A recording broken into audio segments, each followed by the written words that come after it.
The Human Condition, a User's Manual by Arnold Kunst, February 15th.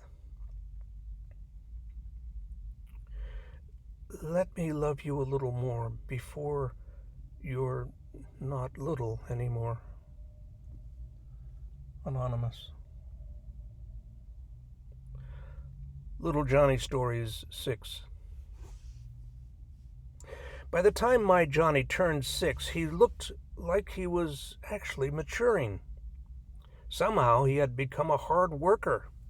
He could be, and sometimes was, remarkably focused, to the point where he wouldn't take no for an answer. But probably like all 6-year-olds, he could be a little impatient, especially when he got tired. Know anybody like that?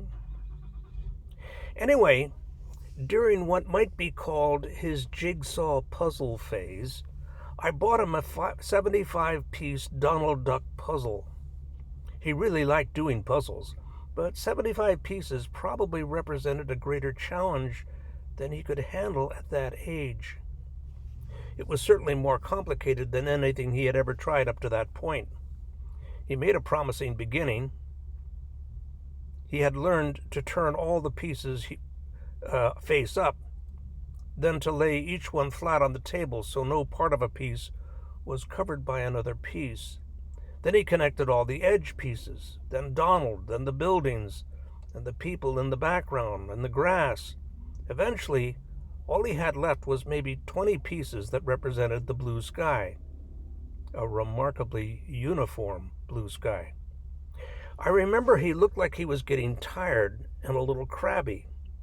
Eventually he took a blue piece that almost fit the space he chose, and when that piece didn't quite slide into place, he encouraged it into place with a pounding fist.